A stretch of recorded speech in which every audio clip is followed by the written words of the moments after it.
12 महीने के बच्चे जिनके छातियों में गोलियां लगी थी, उनके हाथ में कौन से हथियार आपने देखे?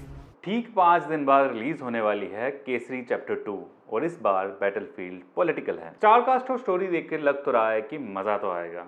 अक्षय कुमार और आर माधवन एक कोर्ट रूम में आमने सामने हैं, दोनों एडवोकेट के रूप में।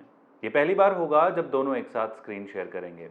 अनन्या पांडे भी काफी इंटेंस रोल में नजर आ रही हैं। Plot is based on the book the case that shook the empire by Raghu Palat and Pushpa Palat, centered around the life of C. Shankaran Nair, who fought against the British Raj to uncover the truth about the Jallianwala Bagh massacre, which took so many innocent lives and became an unforgettable and saddest event of history. And this courtroom drama triggered something in me. तारीख पर तारीख, तारीख पर तारीख, तारीख पर तारीख। Courtroom dramas of Bollywood. आज के सिनेमा फ्लैशबैक में हम बात करने वाले हैं 3 ऐसे कोर्टरूम ड्रामास के बारे में जिन्होंने सिनेमा वर्ल्ड में अपनी एक अलग पहचान बनाई। While you all are waiting for this movie to hit the screens, here are the top 3 courtroom dramas that you can watch.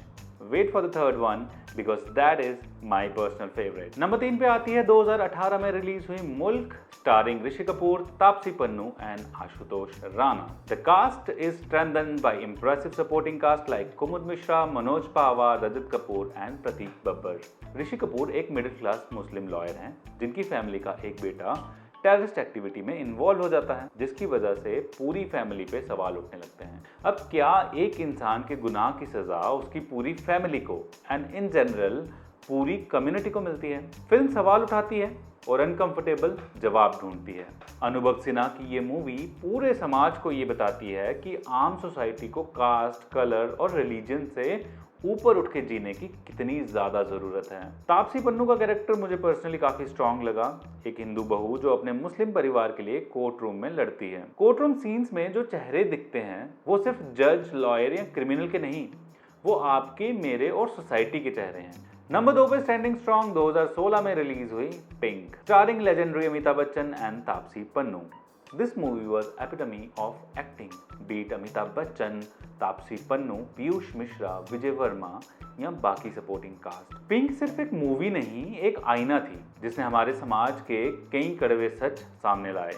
3 लड़कियां, एक रात और एक पूरा सिस्टम जो उनकी पूरी जिंदगी को उनके कपड़ों, उनकी आवाज़ों और उनकी मर्जियों से नापता है। मूवी शुरू होते ही टेक ऑफ कर लेती है। स्टोरी और स्क्रीन प्ले काफी ग्रिपिंग है। ऐसा लगता है कि हम भी उस जुडिशियल प्रोसीडिंग के पार्ट हैं। जब अमिताभ बच्चन कोर्ट में कहते हैं नो मीन्स नो, वो सिर्फ डायलॉग नहीं होता, वो एक वर्डिक्ट होता है पूरी सोसाइटी के लिए।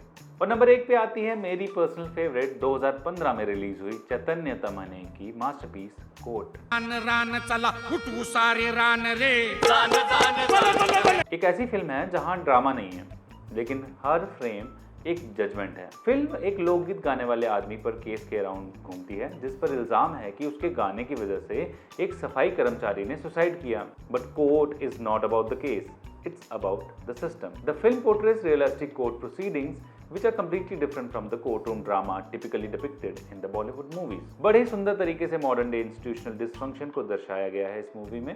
इस फिल्म की खूबसूरती ये भी है कि 80% of the cast is non actors, लेकिन सब ने इतना आउटस्टैंडिंग काम किया है। Geetanjali Kulkarni as always have been phenomenal और विवेक गोम्बर जो एक्टर के साथ साथ इस फिल्म के प्रोड्यूसर भी हैं, उनका परफॉर्मेंस भी आउटस्टैंडिंग था। कोर्ट ने मुझे ये भी समझाया कि कभी कभी इंसान कोर्ट में गिल्टी नहीं होता पर सिस्टम उसे वैसा बना देता है। Silences in this film scream louder than any dialogue from a commercial movie. ये फिल्म स्लो है, तारीख पे तारीख जैसे डायलॉग्स नहीं है और पहले की 2 मूवीज से यही डिफरेंस है कि स्लो होने के साथ साथ हाईली रियलिस्टिक है, ठीक वैसे ही जितना स्लो हमारा सिस्टम है। पर हर स्लो शॉट एक सच्चाई है जिसे आप इग्नोर नहीं कर सकते। कोर्ट एक वार्निंग है, एक डॉक्यूमेंट है और मेरे लिए इंडियन सिनेमा का कोर्ट रूम क्राउन। तो ये थी मेरी लिस्ट, मुल्क, पिंक और कोर्ट। कोर्ट रूम ड्रामा सिर्फ लीगल थ्रिलर नहीं होते, कभी कभी वो पर्सनल कोर्ट रूम होते हैं जहां हम अपनी सोच, अपनी अजम्पशंस, अपने समाज को जज करते हैं। अगर आपके पास भी कोई कोर्ट रूम फिल्म है जो आपके दिल में रुकी हुई है, नीचे कमेंट्स में बताएं। मैं हूं सतीश, दैट लेजी सिनेफाइल, जिसे कहानियां देखना पसंद है और उनके बीच की खामोशी को महसूस करना और भी ज़्यादा। मिलते हैं अगले फ्लैशबैक में, तब तक के लिए सिनेमा के इस कोर्ट रूम से इजाज़त चाहता हूं।